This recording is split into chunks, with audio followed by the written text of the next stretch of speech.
Hello and good morning. I'm Gebahi with Gebahi Artworks.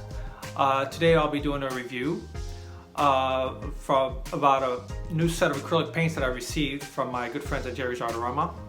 Thank you. And they're the Charvin Extra Fine artist quality paints. They're made in south of France, and apparently they have over 100 colors to select from. And they come in 60 and 150 ml tubes, so which is great. So I'll be trying them out and telling you what I think about them. They're carried exclusively by Jerry's Artarama, so if you want to order them, you could order them online, and I will have the links for you, so in case you want to try them out yourself. But let's go and review these paints. All right. I just made a little chart of the 12 colors that I picked from Jerry. Of course, I picked landscape colors and typically colors that I use a lot. So let's go over these paints. So I have a primary yellow, cadmium orange, scarlet red, cerulean blue, ultramarine blue, Prussian blue, titanium white, cad yellow deep, alizarin crimson. I have also yellow ochre, burnt sienna, and burnt umber. The reason why I use semi-transparent colors in my landscape is because you get a lot more depth in the colors, as opposed to if you were just using a more opaque color combos, which would give a little bit more of a muddy and grayed down effect. So it all depends what you like to do, but I prefer to have like deep, rich colors, especially when you mix alizarin crimson and ultramarine blue together. So as you can see, I used a Sharpie and I made line all the way through, and I ran the colors across to see how they would affect, meaning how transparent are they versus non-transparent. As you can see, the burnt umber was a little bit more opaque than what I'm used to, and the sienna as well. I expected the yellow ochre to be a little bit more opaque, but that's fine. I mean, even if it's not, for what I do as far as landscaping, I like to work, like I said, with semi-transparent colors. So as you can see, I'm going to bring this a little bit closer. When I made this little scale here for you, notice all the ridges, and that's by me just going once and twice over the Sharpie. And you can see it was really nice to work with actually, and it left these ridges which are welcome. I welcome them, especially in my paintings, and some of you who transition from oils to acrylic might enjoy this as well. And I find that the colors, the sheen at least, were pretty much all even.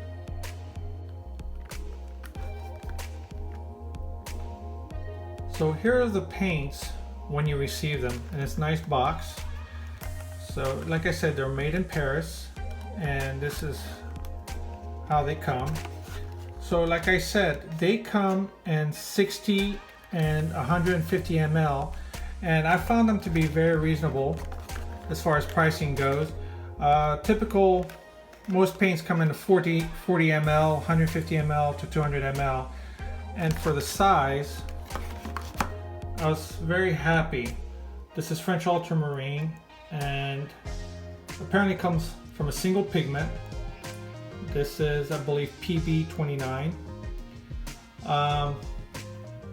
Also, what you see on the top rim here is actually the same colors that you will find inside the tube. Pretty much matches what's inside.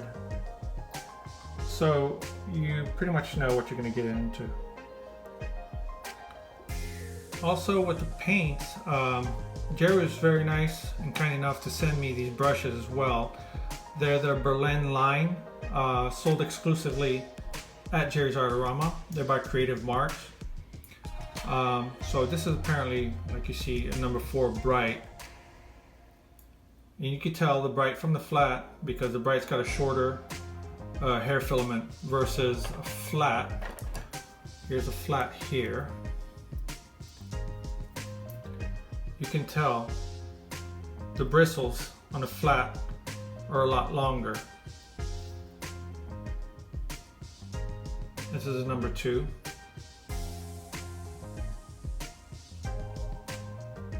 And I find them to be very good. I've tested one already.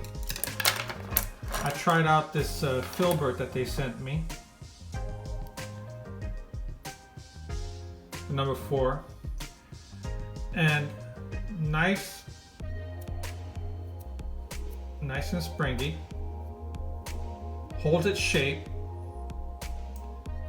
Nice and sharp as well. And this is a synthetic, as you can see, a white synthetic. All right, it could take a lot of punishment. You could actually use it for oil painting as well, not just for acrylic, but as well for oils and even alkyds like, you know, water mixable oil. And from what I feel, it's pretty suitable. It's not too soft. You're gonna have to work really hard to push the paint around. It's strong enough to push it. So, and I tested this one out already, and I'm going to test it out for you so you can see as well. You see? So here I laid out 3 primary colors for you. I got the yellow, the ultramarine blue, and the scarlet red. I just wanted to show you how they blend together. And you pretty much, with just these 3 colors, you should be able to make a lot of the colors that you need. But then, you know, it's up to you how everybody's got a different way of painting, so you may want more colors. But it was just to show you a demo of how they mix into each other. Already it's very, very creamy. Mix the blue.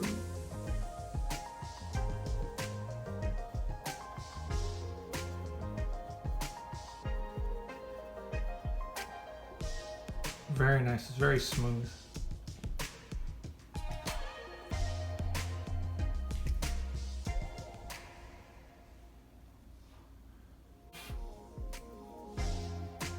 Very smooth.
Let me put alizarin crimson, which is closer to a magenta.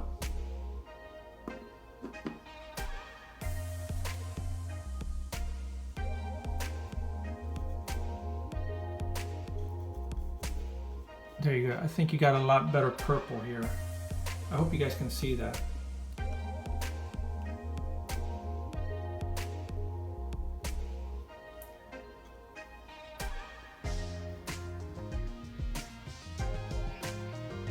Just add a little bit of white. Too much probably. Make the purple come out. Yeah, there's a big difference between the two.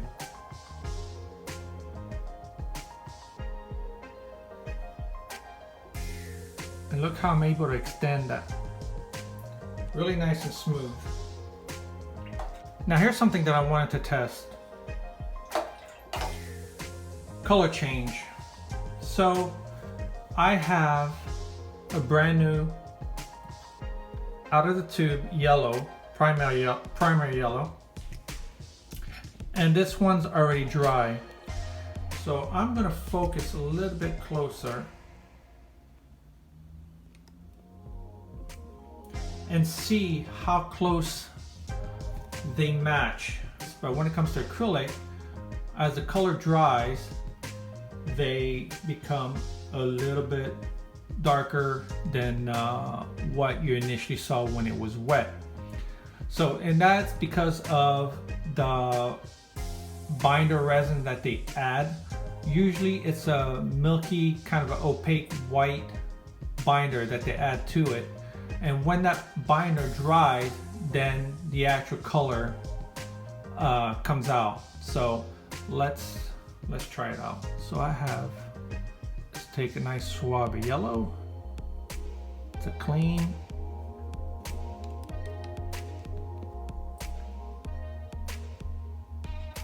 So now we have a fresh yellow. Let's try it out. Wow. Okay, so this is dry. And here's some fresh yellow out of the tube for comparison. There's barely a shift, especially when I add it right on top.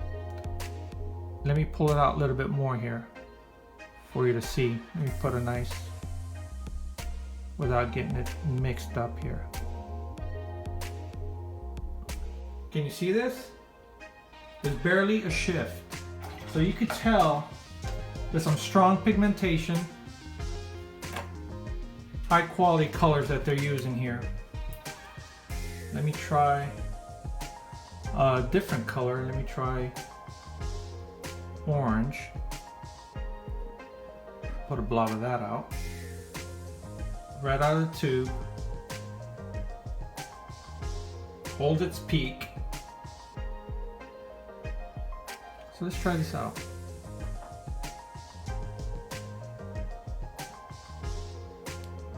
Perfect match.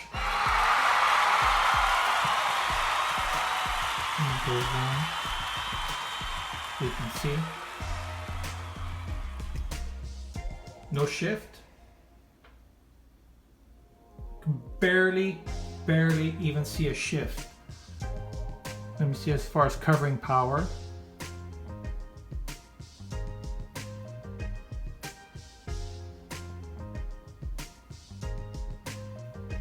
So now the other thing that I wanted to do was,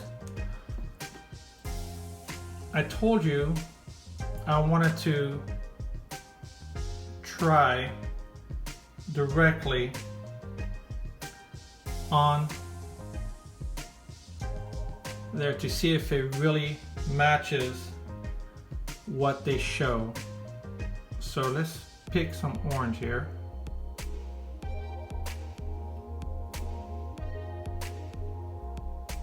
See at a good angle here.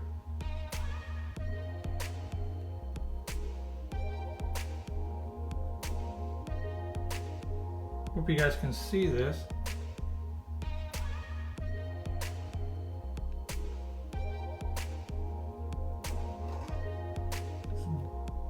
Barely any difference. So like I said, what you get in the tube is what you see on the rim. So kudos to Charvin for doing that. Let me see if I could get a better lighting on there for you.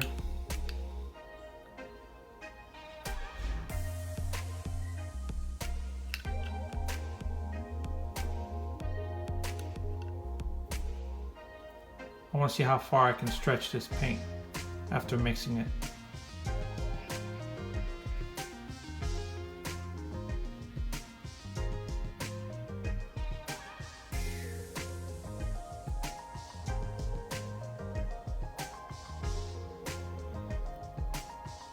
pretty good coverage. I can still keep going. Like I said, it's going on very smoothly. And what I'm working on right now is it's a flat birch wood. So I would expect if you're doing on canvas, it probably won't go as far as what I'm doing. Let me just see. Good covering.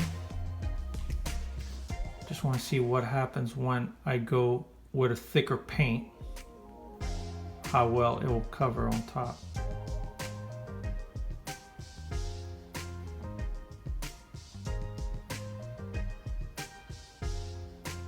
Nice.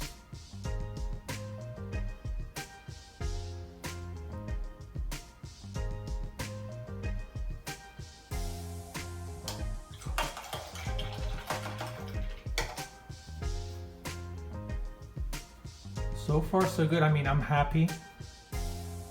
I'm not gonna lie to you, I'm actually pretty impressed. And if you want to mix a nice dark, just mix alizarin crimson. You can make nice darks using semi opaque color. Add ultramarine blue to that.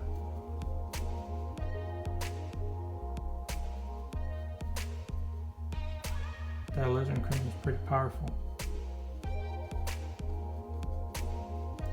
And you could add a little bit of cad yellow, or should I say primary yellow.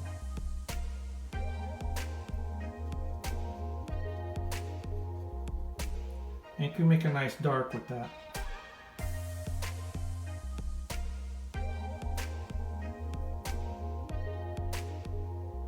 Okay.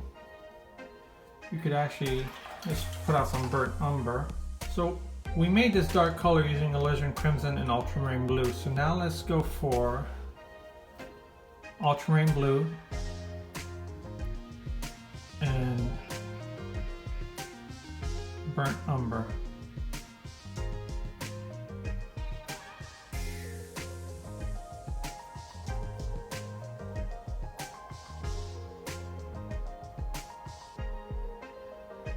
So if you ever needed a dark color,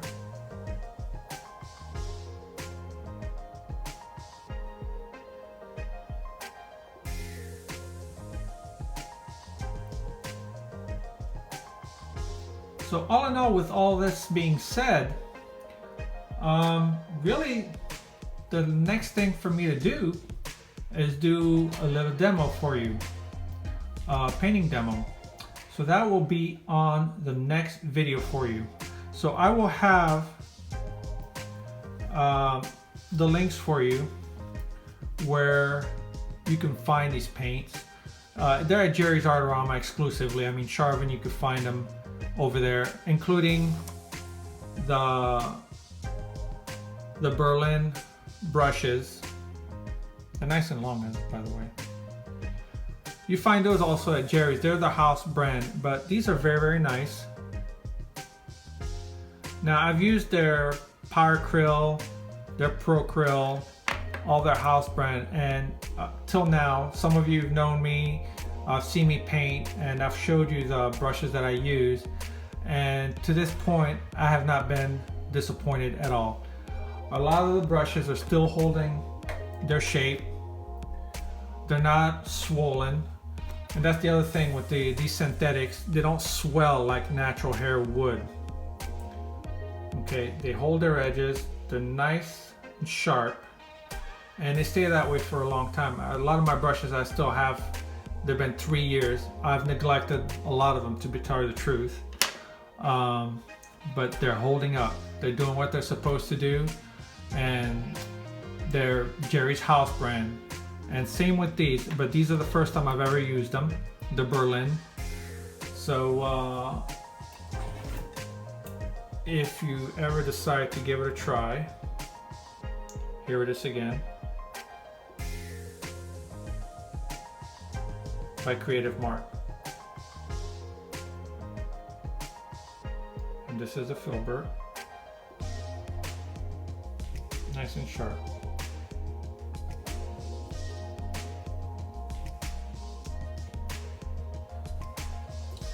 So I hope to see you next time. We'll be doing the painting together. I'll do a full demo to show you how these paints spread, and we'll put them to the test.